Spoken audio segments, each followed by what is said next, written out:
L'essentiel de l'information sur Géopolis Télévision. Madame, Monsieur, bienvenue au 13h.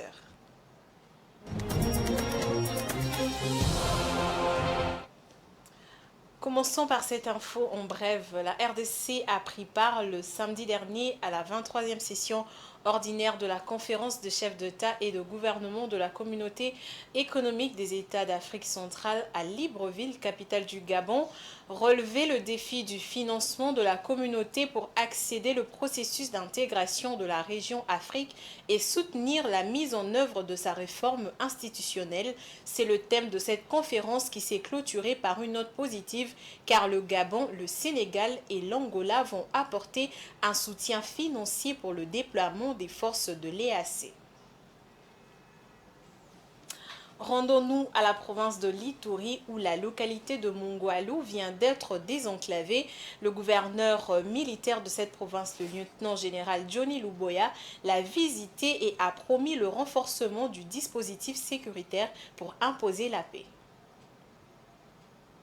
30 juin 2023, cette date marque le 63e anniversaire de l'indépendance de la RDC. À la souveraineté nationale et internationale restera à jamais gravée dans la mémoire collective de la population de Mongwalu, en territoire de Djougou, en Ituri. En effet, c'est la toute première fois depuis le démembrement de la province orientale en 2015 de voir un gouverneur de province fouler le sol de cette agglomération minière située à 85 km de Bunia. La fête a été à son comble avec l'arrivée du lieutenant-général Luboya Johnny ce vendredi à Mongwalu. Toutes les rues ont été envahies par un bain de foule venu de tous les coins, ce qui a permis à l'autorité provinciale de communier avec sa population à travers une marche à pied de plus de 2 km jusqu'au lieu du meeting, accompagné par des applaudissements.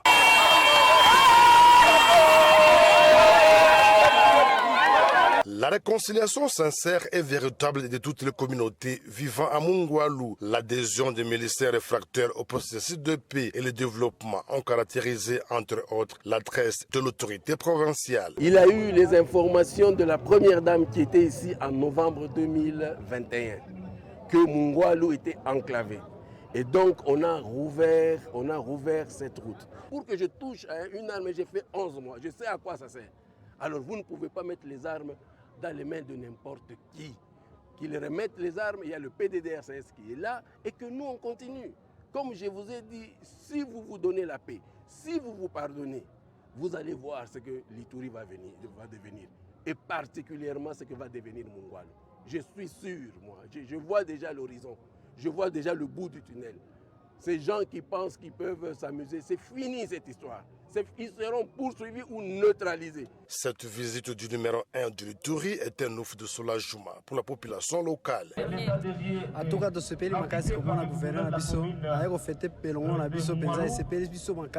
Sur le chemin de son retour, le premier citoyen de la province a réitéré son message de paix et de la cohabitation pacifique entre les communautés ituriennes. Cette première Et puis, lancement ce samedi 1er juillet 2023 du recrutement des nouveaux apprenants des écoles militaires sur toute l'étendue de la République dans plusieurs secteurs. Dans le Haut-Katanga, c'est le vice-gouverneur Jean-Claude Canfoy qui a donné le coup d'envoi de ce concours en présence du général Smith Giyanga Moutara, commandant de la 22e région militaire. Suivez. 350 candidats ont répondu à l'appel lancé par le chef de l'État Félix-Antoine Tshisekedi Tshilombo à participer au concours national de recrutement pour rejoindre les rangs des forces armées de la RDC. Ils sont visiblement déterminés à servir sous les drapeaux pendant cette période où le pays connaît l'agression rwandaise sous couvert des rebelles du M23. Le concours a été lancé au nom du gouverneur Jacques Ablakatoué par le vice-gouverneur Jean-Claude Canfoy Kimimba. Le commandant de la 22e région militaire, le général Smith Giyanga Moutara, a remercié tous les candidats pour leur détermination et l'amour manifeste de servir la patrie. Le vice-gouverneur Jean-Claude Canfoy Kimimba a pour sa part encouragé les candidats en mettant un accent sur l'éthique militaire tout en relevant qu'il n'y a pas de souveraineté sans armée qui veille sur le territoire national. Sachez désormais que vous êtes des veilleurs de la République et la République veille et veillera sur vous toujours. Je suis venu vous assurer que le commandant suprême des forces armées de la République démocratique du Congo, son Excellence Félix Antoine Tshisekedi Tshilombo, veut une armée professionnelle, dissuasive, disciplinée et crainte. Signalons que ce concours va se clôturer le dimanche 2 juillet 2023. Il se déroule sur toute l'étendue du territoire national. Après cette étape, les récipiendaires seront transférés à Kananga pour parachever leur formation. Ainsi prend fin la cérémonie de ce jour. Et enfin, l'accord sur la zone de libre-échange continentale africaine, la ZLECAf, va se focaliser sur 4 secteurs prioritaires: l'agroalimentaire, l'automobile, les produits pharmaceutiques, le transport et la logistique.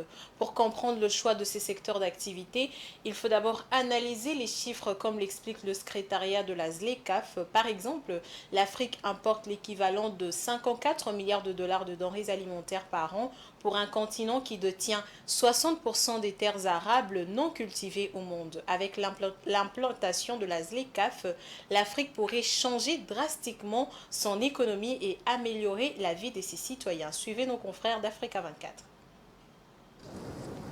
C'est l'un des accords les plus impactants, l'accord sur la zone de libre-échange continentale africaine, la ZLECAf. Sa mise en œuvre va se focaliser sur 4 secteurs prioritaires, à savoir l'agroalimentaire, l'automobile, les produits pharmaceutiques, le transport et la logistique. Des secteurs qui, une fois développés, vont propulser l'économie du continent et la vie des Africains. Et pour bien comprendre, voici comment se présentent les chiffres. In the year 2019, we imported $16 billion En worth of 2019, pharmaceuticals. nous avons importé des produits pharmaceutiques d'une valeur de 16 milliards de dollars. Cela signifie que nous avons renoncé à 16 milliards de dollars d'emploi et d'innovation. Si nous disposons d'une stratégie de substitution des importations bien adaptée, nous pourrons alors stimuler le commerce intra-africain. De même, dans le domaine de l'agriculture, l'Afrique importe l'équivalent de 54 milliards de dollars de denrées alimentaires, ce qui fait de nous des importateurs nets de denrées alimentaires. Et pourtant, nous avons des produits agricoles et un potentiel énorme pour une industrie agroalimentaire robuste. Agricultural products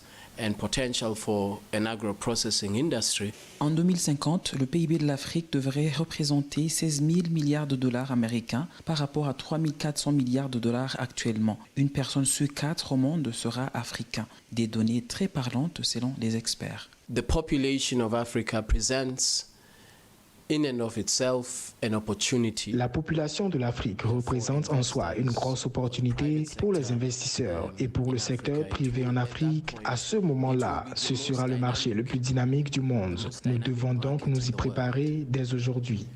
So we have to prepare for tomorrow today. L'Union africaine a désigné 2023 comme l'année de la ZLECAf. En collaboration avec le secrétariat de la ZLECAf et les États participants, elle fait avancer des initiatives visant à accélérer la mise en œuvre de l'accord. Et selon les responsables, tout semble bien fonctionner et très vite, malgré les situations difficiles que vit le monde, et notamment le continent africain. C'était tout pour ces 13 heures. Merci à vous de l'avoir suivi. Rendez-vous à 19h30 pour la grande édition du journal télévisé sur Géopolis Télévision.